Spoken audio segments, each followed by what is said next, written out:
Hi everyone, my name is Mary Catherine and I am a coach with the OAS Support Program. If you don't know about us, what we do is we offer academic and social skills coaching. So if you're ever looking for tips, strategies, or resources, book a coaching appointment with one of our coaches online and you will get individualized feedback and tools that you can use throughout the school year. Today I'll be talking about some tips for social distancing and friendships. As we know, this fall semester 2020 is not going to be like anything that we've experienced before. And I've heard from a lot of students that they're concerned about making friends, keeping friendships, but also staying safe and healthy at the same time. So I'll give you some simple strategies today that you can use so you can keep those friendships going, but also maintain your health. The first tip is simply just to be smart. Use your best judgment when you're in different types of scenarios on campus. So familiarize yourself with your school's safety guidelines and follow all the procedures as closely as you can. We know that means avoiding close contact, staying 6 feet apart, wearing a mask, sanitizing often, and avoiding large gatherings. You want to try to minimize the time that you spend in public areas, especially if there's going to be a lot of people in there, and particularly if you don't know if those people have been following safety procedures. If you really want to see your friend in person, at least try to do it in a somewhat safe manner. So look for an outdoor area, maybe somewhere that has a lot of open space where you can still keep your distance and be safe. Keep in mind that this is really challenging and difficult, and we wish it could be different, but it is temporary. So just remember that your friendships will still be there. The next tip I have for you is to invest in your personal space. If you can't really be out and about like you usually would, at least try to make your space inviting and functional so that it's not so bad to be there.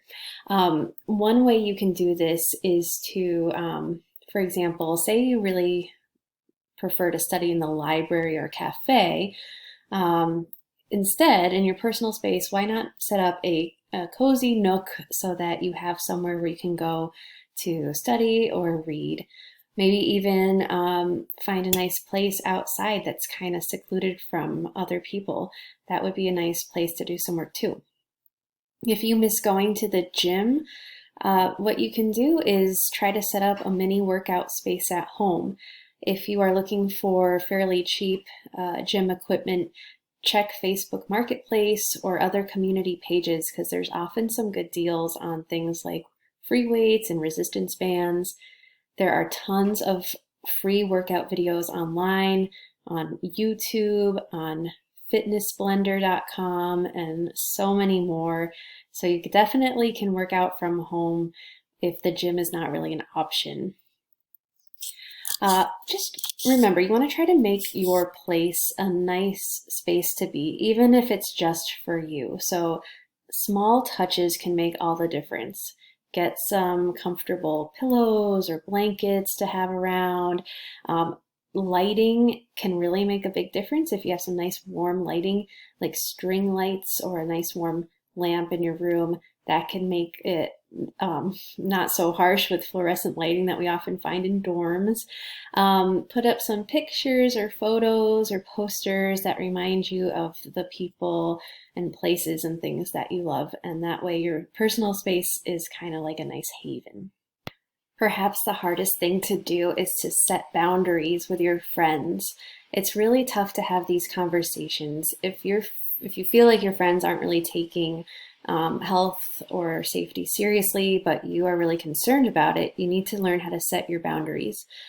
This takes a lot of practice and it's not easy, but it definitely can be done. So what you want to do is evaluate what you feel comfortable doing and what you don't feel comfortable doing. It's as simple as that.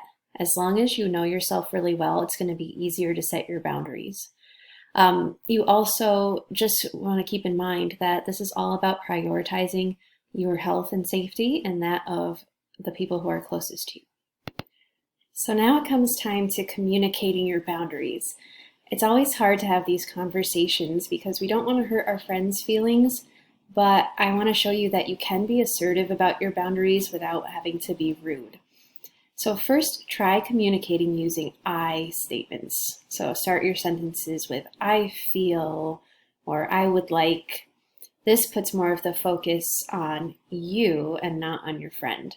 So for example, you might say, I don't feel comfortable hanging out in person right now. I want to wait and see how things go. That's totally fine to do. You can also still validate and acknowledge your friend's feelings. That can make this conversation a little bit easier on them. So you might say, for example, I know this is really hard for both of us. That way your friend feels heard. Be firm, but show that you care. So you might want to say something like, I just want us both to feel safe. That's really important to me. These types of tricks can help a conversation about boundaries go a little bit smoother, and you can even come up with a script in advance if that helps you, because sometimes these conversations can be kind of anxiety producing.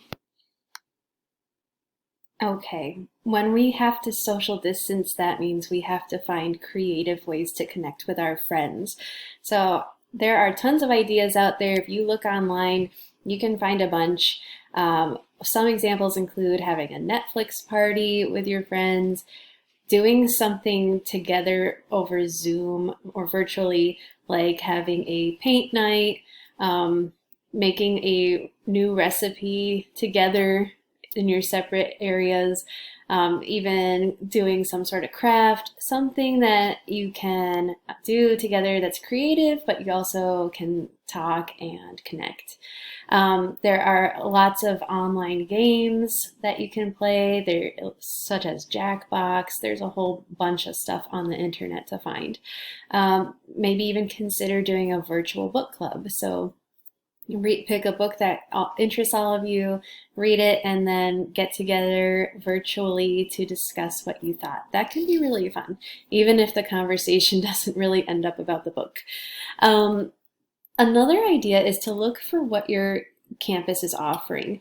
Colleges are trying to come up with a ton of new ideas for students to meet and connect during these times. So check your college accounts and hashtags and see if there are any virtual meetings or student organizations getting together, activities or competitions. There's a lot going on. You just have to do a little bit of searching.